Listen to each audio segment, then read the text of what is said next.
Thanks, Todd, for coming. My name's Chris. I'm actually from Plainfield. My question really comes down to jobs, which there was a study done with Business Week in the 1980s. And CEOs roughly made about 42% of the average middle income worker. And then here in 2010, study reflected they made about They made about 343% more than the average middle class worker. So, and who did that? The CEOs of America. And I know that there's a highway transportation bill which hasn't one been passed for years, which really is our shovel-ready jobs, our infrastructure, our bridges. And currently across America, I believe there's 1 million women and men that are currently out of work. I know this bill is struggling a little bit in the House. They're wanting to cut that down a little bit. So I guess really I've got 2 questions. Could you support the bill if it generated over 2 million jobs for Americans, and as well getting back to the wages? That back in the Teddy Roosevelt day, there was a bill that was current as the Davis-Bacon wage rate, which reflects a wage, living wage for the area that you are residing in, which we both know that the current minimum wage, actually you can work and live in poverty. So that's my second question, is that would you support a Davis-Bacon wage rate if there was a jobs creation bill with the highway transportation? If the jobs were subsidized and it meant my kids having to take more debt so that we could artificially float an industry out, absolutely not.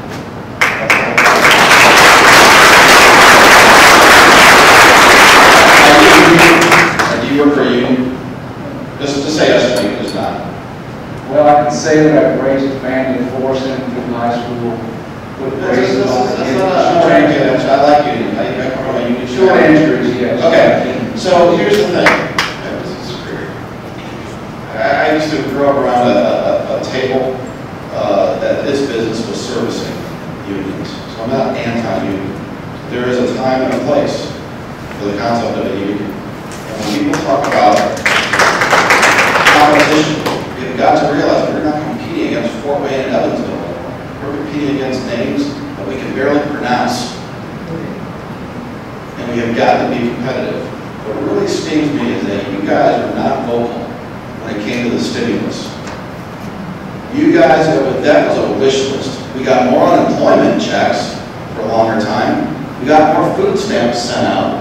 We got everything on the Democratic wish list, actually. 6% of that $900 billion, 6% went to construction jobs, went to infrastructure, went to something that if my kids got to pay for it, at least they'd be around to use. Where were you guys then? We could have used you to say, yeah, infrastructure, if we're going to spend money as a government and my kids got to pay for it, let's do that. Let's do it. Let's build on something that we all can use and benefit from and be around for a generation or two. I didn't hear you guys. For that reason, I'm disappointed. Maybe you weren't listening. I'll take this question right here. Yeah. My name is Judy Thompson. I live here in Danville.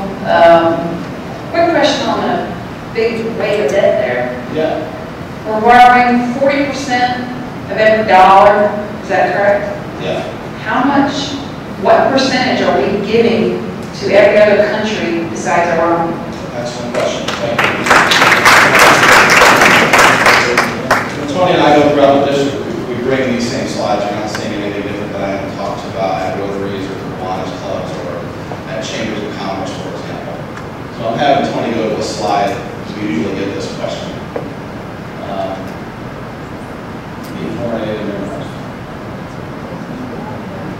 Can you turn the light down?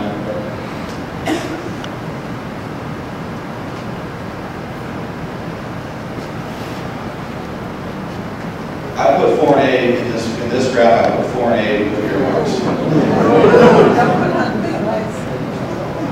So we've got an operation.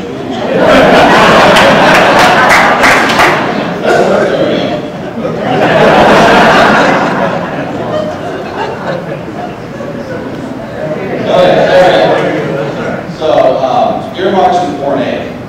I pledge to not take an earmark.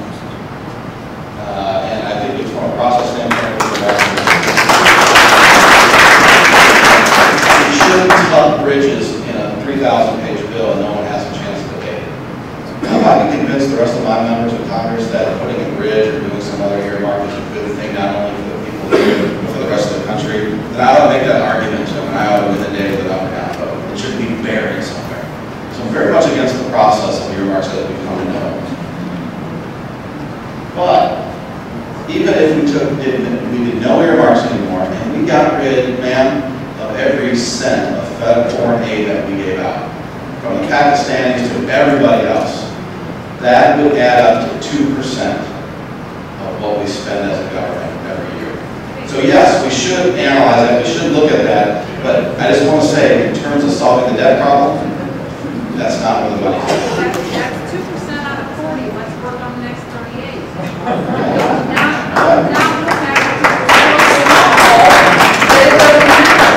I didn't say it didn't matter. I just don't want anyone to leave here and say, and be allowed to say, get rid of foreign aid, we don't have a debt problem. So, okay, thank you very much. No, it should be analyzed. This quadrant, and this would be the last question. Thank you, Congressman, for being here. I'm glad to hear about this rollback, this red tape rollback thing, right? Yeah. Are you going to be addressing some of the regulation that's been going on with the small farms? And you may know where I'm going with this already, but somebody already mentioned about the NAIS. I don't know a lot about that. I can't speak a whole lot to it, but I know there's a lot of people that have problems with that nationwide, because that's just more onerous regulation on these small farmers. And I'm not talking about commodity farmers necessarily. I'm talking about people that are producing, local foods, beef and dairy and local produce and high quality foods, things like that. And we've seen a lot of it. There's a lot of people that want to get into farming. Never used to. We always think of farmers as being an older generation of folks, but there's a lot of people that are wanting to, and some of this regulation is killing some of these people. And the safety bill in particular. Is that your case? Are you a farmer? I'm not, but I buy from a lot of those people. I might become one day. I want to produce some things. I work with that industry, and I'm really close to that industry, and I'm hearing about these. The regulators are out there, they're snooping around, they're looking for stuff. You might have heard about what happened out in California. While at the same time, we heard about the cardinal turkey thing that they knew about for months. Tom Clover did a real good job of pointing out that when that SB 510 was being, and you weren't in it, there was 100 of Congress that passed that bill in the House under, and they put in a shell bill and passed it through. They tried to get a continuing resolution, a lot of other things. But they got that through, and it was really hardly ever debated. It wasn't debated on the floor, it was debated in small groups and committees. But Tom Clover did a good job of showing that the USDA and the FDA are both regulating some of the same things. There's a lot of overlap. So not only are we wasting money, but we're putting more regulations on people. Agreed. Yeah. So can we repeal that bill, like Food Safety Modernization Act? I'm not against I'm not trying to say let's not expect food, but let's be reasonable about that. The Tester-Hagen Amendment did get in that bill. So that exempted some small farmers to an extent. But every time FTC, FDA, any of these guys get a leg in, there's a lot of people talk about these bureaucracies already. And every chance they get, they're pushing and they're pushing and they're pushing. NAIS is back up again. These things just continue. Give your name to Penny, and we'll follow up on this so that we can get behind some kind of modernization of this act. I haven't made any decision. I will take the point that. Yeah, I wasn't talking before, but I appreciate it. Yeah. Okay, did we respond to you? Yeah. Okay. All right, we'll make sure we have your name. It's probably one of the automated things that I did a petition somewhere and you guys got it. Okay, thank you very much. And thank you all for being a part of this meeting. Thank you.